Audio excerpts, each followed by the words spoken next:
Hey there again. So my first video going into actual health matters is going to be discussing vitamin D, where it is sourced from, the different types of vitamin D, and what it's good for. Now this one is one that hits close to home for me because I actually have experience with vitamin D deficiency. So I know firsthand what kind of side effects you experience, um, what it takes to get diagnosed, and what it takes to be treated for a deficiency in order to get your health back and your levels back in balance. So first of all, let's begin with my backstory. So I started experiencing spells of fatigue, low energy, muscle aches, a feeling of being weak all the time. And so I'm currently 44 years old, and I started noticing these spells when I was in my 20s. Now, I would go to the doctor various times when I would have these spells or when they'd get to be too much, they'd get the best of me. And I would have all of the normal blood work done. They check your CBC for your complete blood count. They check for a metabolic panel to make sure your kidneys are functioning properly and your minerals are in check. They would check my thyroid, and that would come back normal with no abnormalities.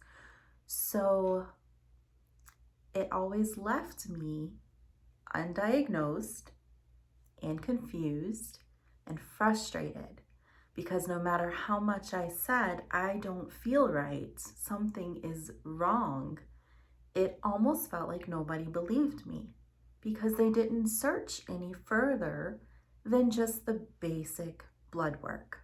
And that seems to be very common even today, that unless you go in specifically stating that you think something else is going on, it seems to be left to the basics. So time and time again, I was sent on my way, and it was chalked up to, well, maybe you just have a virus and it's not going away. Or maybe it's your allergies and they're just causing fatigue. I know the difference between my allergy fatigue versus what I was feeling.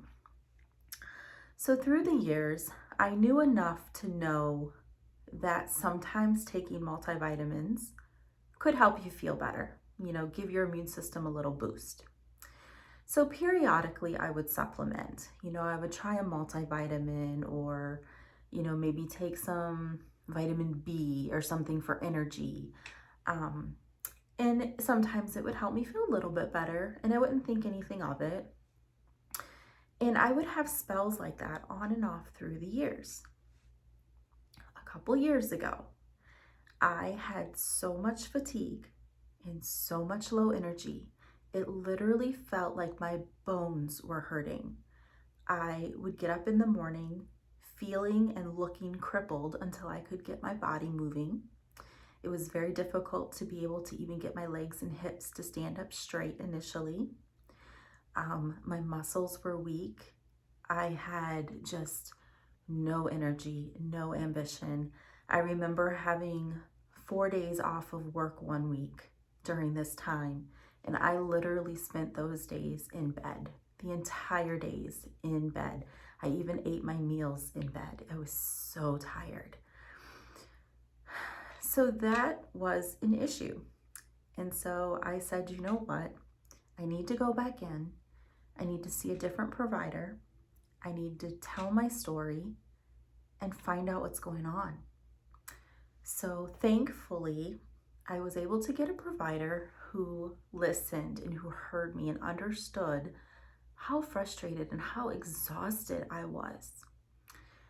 She ran the blood work that I asked her to do. She checked for autoimmune disorders, which thankfully the ones she checked for came back negative. But she also tested my vitamin D levels and my vitamin B12 levels, both of which are very, very common for people to be deficient in and not realize it unless they're checked. My vitamin D came back very low. Now, I live in a northern state in the US. Half the year we have cold weather. Our winters are harsh, and we get a good amount of sunlight only a few months out of the year. Not enough for our bodies to absorb the amount of vitamin D that we need from sunlight on a daily basis all year round. So, very, very common deficiency for people in the north. And it really shocked me that this isn't something that's checked more often as a precaution, as a safe measure to be checking people.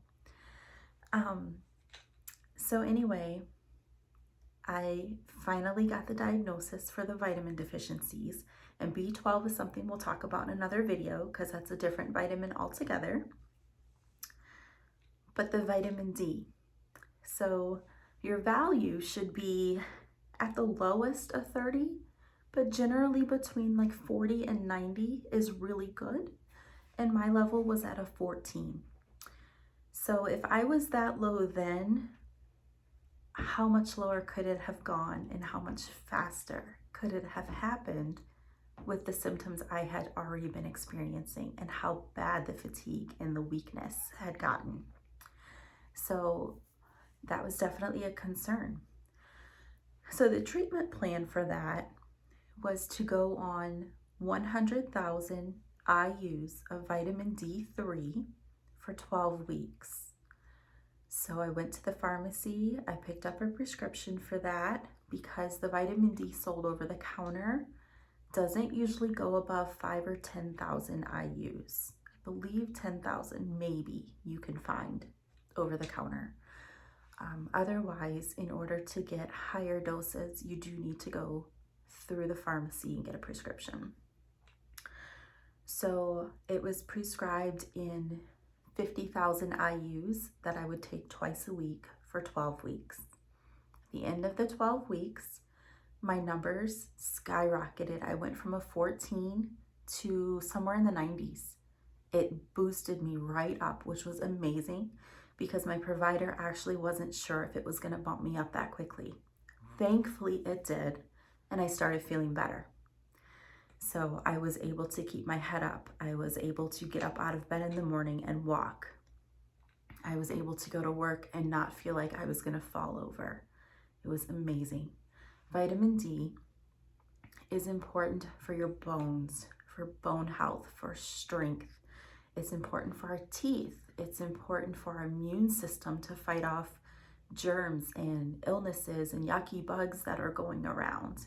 And it makes sense looking back after finding out that I was vitamin D deficient, that during the winter times, I would get sick back to back with everything I encountered. Everything, not just common colds. I would have influenza. I would have strep throat. One year I even had strep pneumonia. I caught it in my tonsils.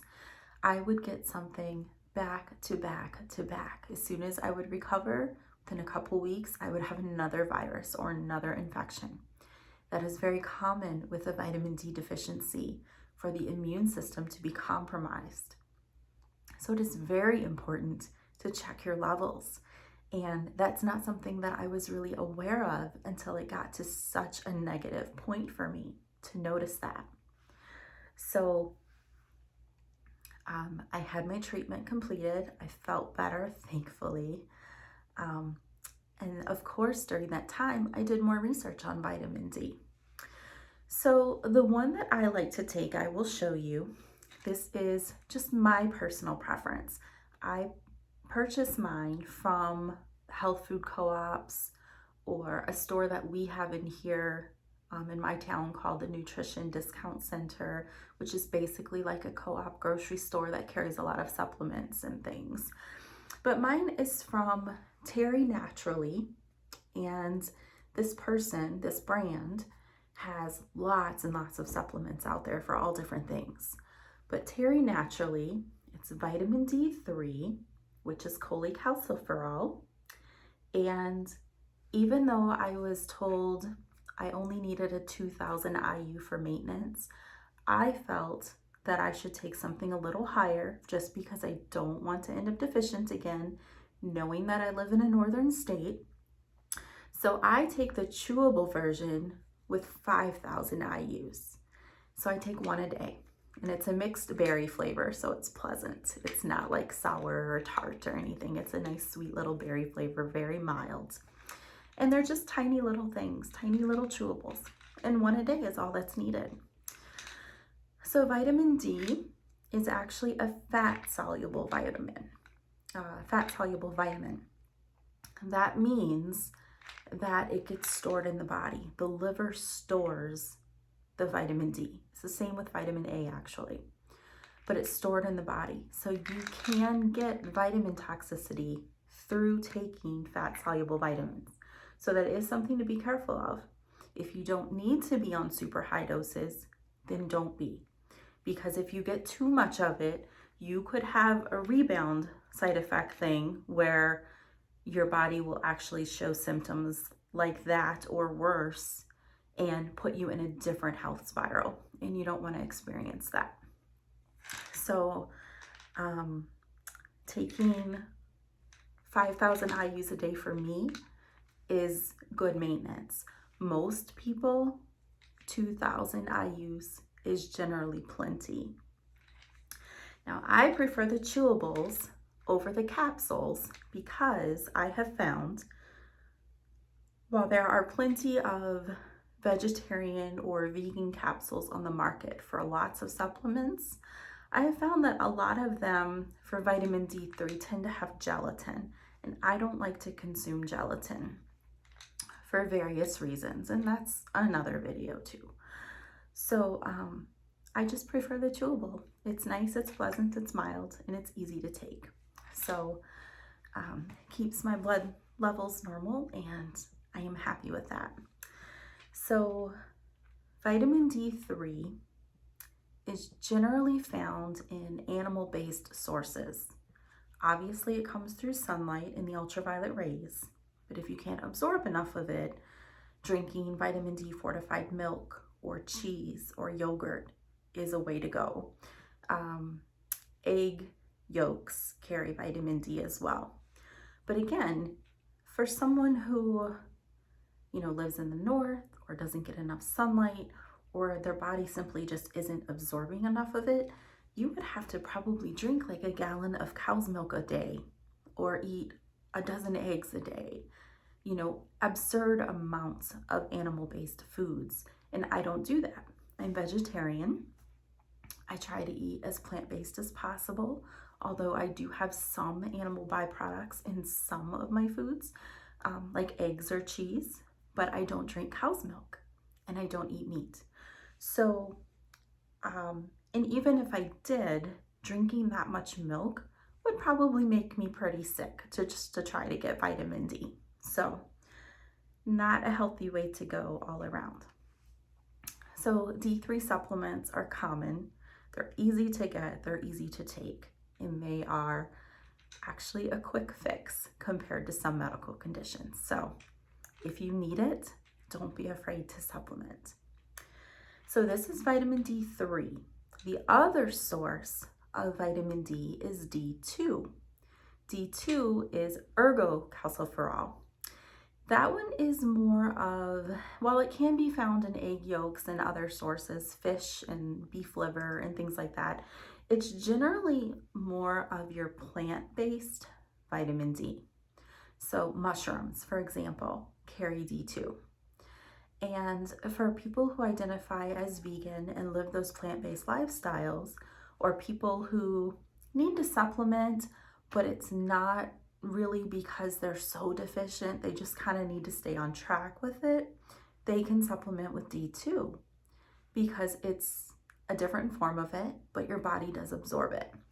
There is some evidence out there, if you research it, showing that D2 is not always absorbed as effectively or as quickly as D3. So with myself being vegetarian, I would take D2 knowing that it's plant-based and comes from mushrooms. However, I choose to take D3 because I have the experience of having been very deficient a couple years ago. And I don't want to take a chance that my body isn't absorbing it or that I'm not getting enough of it. I don't want to get back in that boat again. So I choose to take D3 as my comfort, knowing that I'm getting enough and that my blood levels are normal now. So D2 is an option if it's something that you think is good for you and you just want to supplement periodically. So most of the time, if you're not deficient and you're just maintenance dosing to keep yourself boosted, or maybe through the winter time, you know, you're trying to ward off bugs and you're helping your immune system a little bit, you can take either D2 or D3, but generally you would only need to take it every other day because again, your liver stores it. So if you don't have a problem with your body going deficient, then every other day is plenty because your body is using what it has inside. But if you do have that problem of going deficient, that's when the daily vitamin comes into play. And I prefer knowing for myself that I'm not going low again. So the last time I had my blood work checked, I wanted to make sure that I was absorbing and that I was still staying in the normal range. So again, after the 12-week treatment on the 100,000 IUs, I was in the 90s, 93, 96. It was high. And then now I take 5,000 IUs a day to maintain. And I want to say about 6 or 8 months later, I asked to get it checked again. And I was in the 60s range, 65, something like that. So I know that I'm at a good level. I'm not too high, I'm not too low. I'm kind of right in that middle range. So perfect.